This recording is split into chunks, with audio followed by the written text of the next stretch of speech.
Welcome back to Read Poems Every Day. It's July 1st, and I've almost made it through a month of recording these videos, which pleases me a great deal.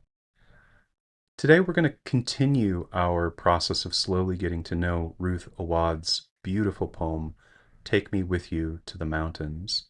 We've already gathered some notes in the bean counting phase and in the phase of listening for sound and sense. And now we're going to move on to think a bit about form and figures. How are we going to do that? You'll recall that for me, when I use the word form, I'm referring to a whole range of things, from the particular genre the poem might be written in, or the particular mode the poem might be written in. Is it an elegy? Is it a sonnet? Is it a villanelle? To questions of shape, arrangement, and maybe most importantly, relationship. How do the parts of the poem pressure each other?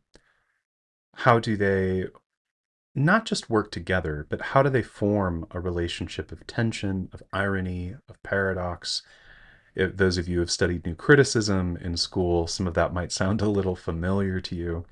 And for all its drawbacks, new criticism, I think, did develop a language, and a good language, for thinking about, as I think Cleanth Brooks puts it, irony as a principle of structure. And what he meant by that is not that sarcasm is inherent to poetry, to its structure, but rather that there is something about lyric poetry structure that encourages us to think about how the thing said and what is meant is pressured by the relationship between what is said and all the other parts of the poem.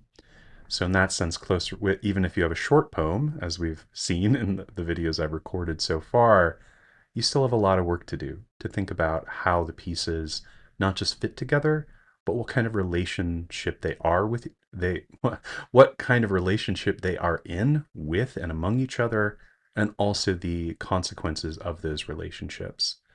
How does line 13 pressure line 2? Random numbers, but I hope that gives a concrete sense of what I mean. Okay, ramble over. What then are some observations we might make about the shape, the arrangement, or the relationships in the poem? One thing I haven't brought up yet. Hmm,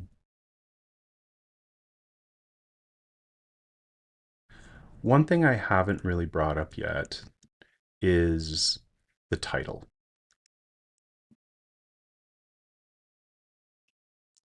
The link between the mountain and the poem's reflections on the afterlife, on the boundary between people and between life and death, maybe the past and present. I don't want to speculate about Islamic tradition, which the poem explicitly references, but the very little I know about the Islamic tradition is that mountains, of course, play a number of roles in the faith, and I think some of those functions touch on what I've just written here. Although, of course, I want to specify, clarify, emphasize, underline. I'm not an expert, have very little um, experience studying that tradition. But what little I've learned does seem relevant to what the poem is up to. Another thing about the title, sometimes when you're out thinking about form, you're thinking about how you might initially start thinking about how different pieces of the poem don't quite fit together. So what do we make about,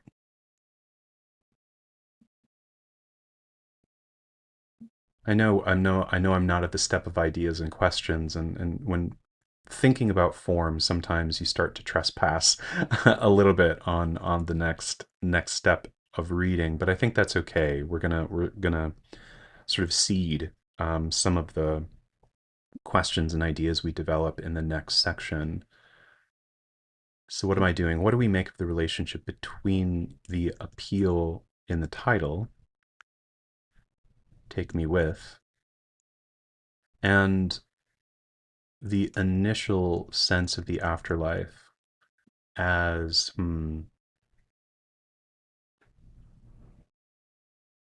unimaginable and maybe undesirable.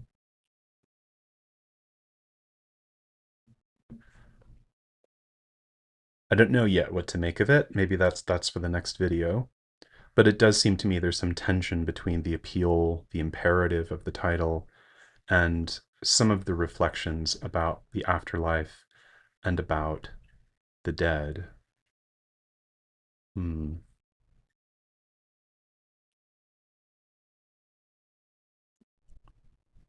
The title, to whom do we attribute this uh, appeal, request, supplication? Father, daughter, both? So those are a number of questions, a number. Those are a few observations and questions that are thinking about the relevance and the function of the title. Okay.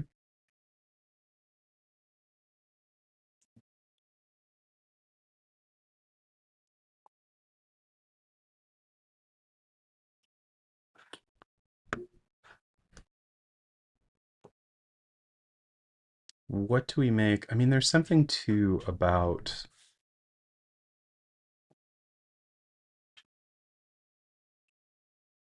okay, shifting away from the title, thinking instead about sadness. So there I'm thinking about line 8, 7 and 8.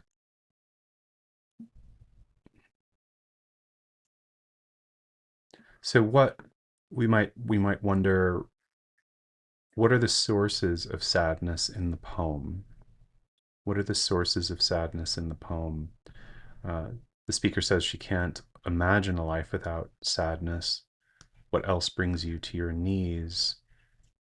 I mean, the clear, of course, source of that is the death of the mother, the grief of the father, the impossibility of attending the procession,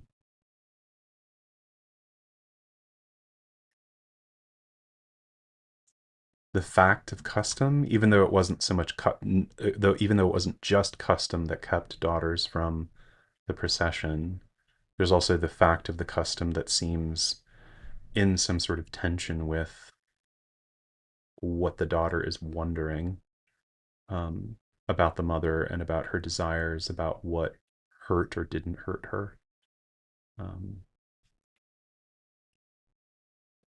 what may have hurt the mother. So we have, did it hurt here, even if it's custom? And then later on, did it hurt you that my father never came home? Um,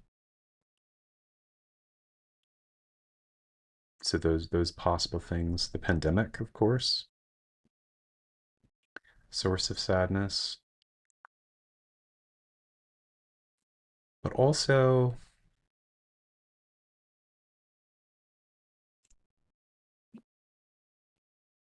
the relatable talk of the father. I think there might be something sad that the speaker finds in the fact that her experience of her mother seems to align with her father in some way. And so, what makes the speaker sad, somewhat paradoxically, hmm, paradox might be too strong of a word here, but the sadness, the death of the mother is a source of sadness, but also memories of the mother are a source of sadness. Um,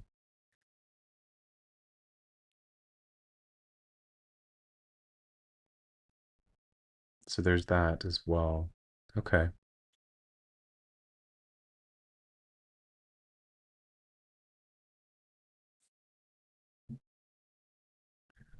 what the speaker didn't know.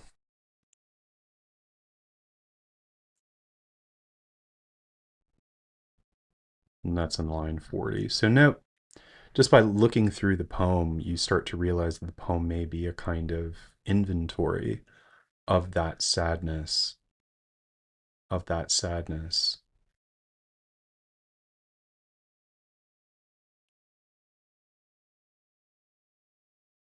And coming back to this question, there does seem to be a tension between, again, the strength of the appeal in the title and the degree to which the speaker does seem to desire a life of sadness.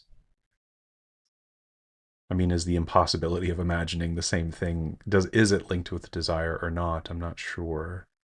I'm not sure. I mean, she does say she would miss the sharpness. Hmm.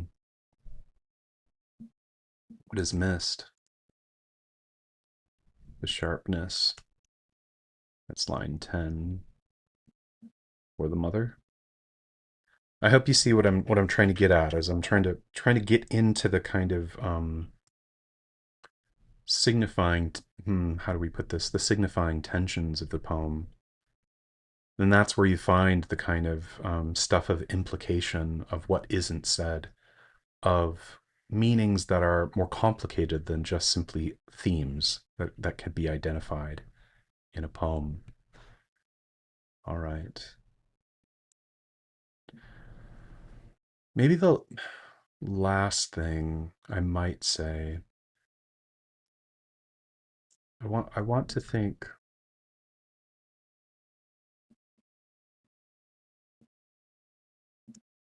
I want to think too about the implications of the missing punctuation, the somewhat uniform line lengths, the sort of the wall of text without stanza break, stanza text, stanza break,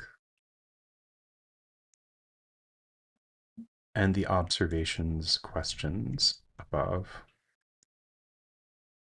So in that sense, when I'm thinking about form, I am thinking about some of the things I was counting in the second phase of getting to know this poem. Okay, so what about figures? Figures of speech, figurative language. First, I'm going to post that, just make sure it's all good. All right, looks great. Let's go back to the... So there's certainly apostrophe here, addressed to a you who is not present. There's a kind of traditional elegiac mode of address here.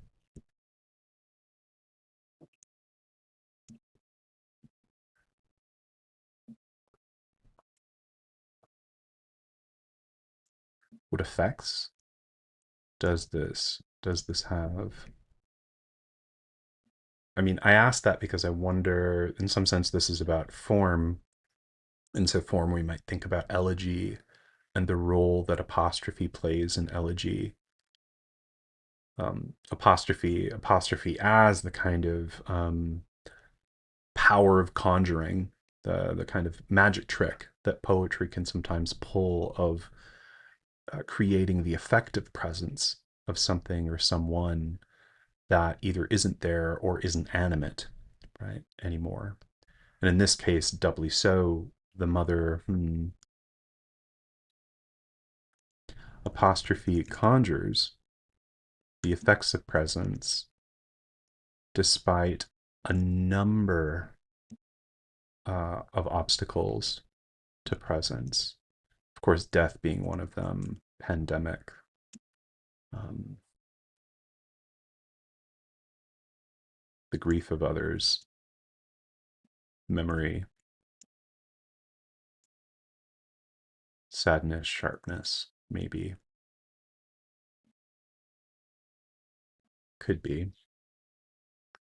Apostrophe resituates the absent one, the lost one, the dead one in this kind of field of obstacles to it. Figure of speech. Okay, so what else? What other figures of speech might we notice in the poem? Is it true that the dead are so modest? I mean, there's a kind of hyperbole or irony at play in the first line.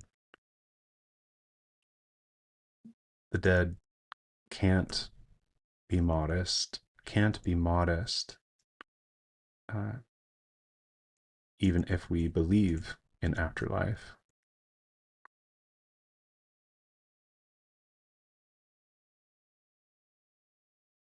Am I right about this?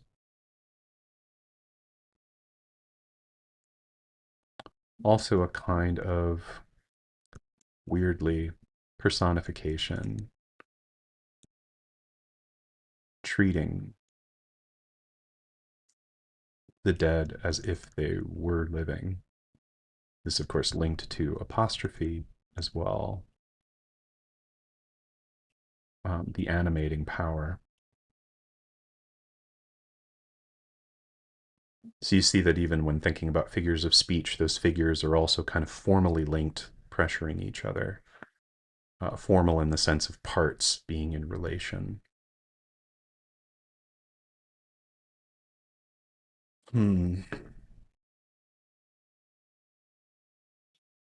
A kind of irony here too with, is it true that the dead, and then the speaker in a kind of colloquial sense says, I'm dying to know. So using that idiom that um, co-opts and appropriates the idea of death for itself, in the kind of cliche, I'm really dying to know this, right after a reference to the dead. There's a irony at play there as well. That's of course amplified, supported by the alliteration and repetition of sound, but also word in another sort of variation. Um,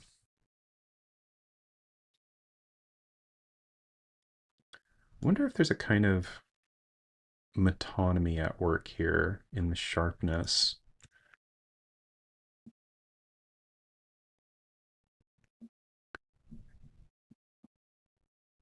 The sharpness standing in for what?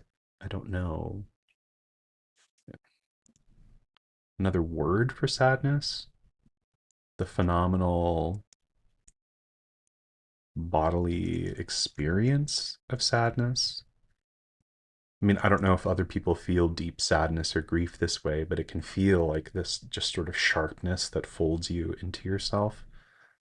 I know when I think about my dad or a friend of mine who died a couple years ago, um, it isn't just the tears welling up as they already are in my eyes, but a kind of pain that can sometimes announce itself right in center mass.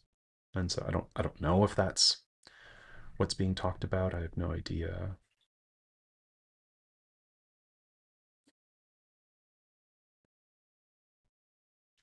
Three handfuls of dirt, 3 days of mourning.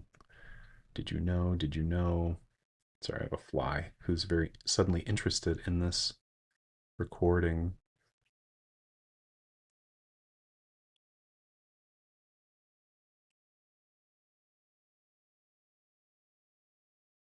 To be honest, I don't really see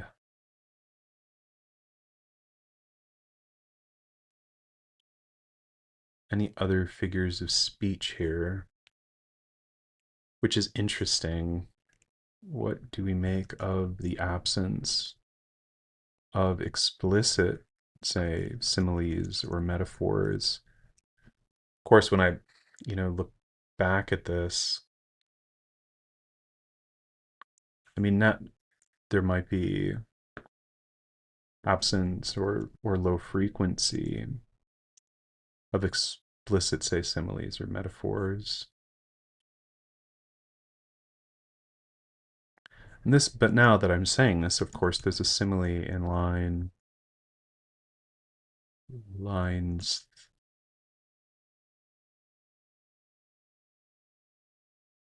29 to 32. Mother, a person, fathers never met. This raises an odd tension between non identity and relatability. What am I asking? So I guess I'm now realizing that in this simile here, I think my father will mourn you until he's gone. And then starting a new clause here, when he talks about you, he does so like he's telling me about a person I've never met. And it hurts, if only because it feels true. Hmm. I think I've maybe been misreading that line. I've been thinking that the father's grief feels true to her, but that's not that's not what she's saying. It's so interesting. I've read this poem now a few times, and I'm surprised I've missed that.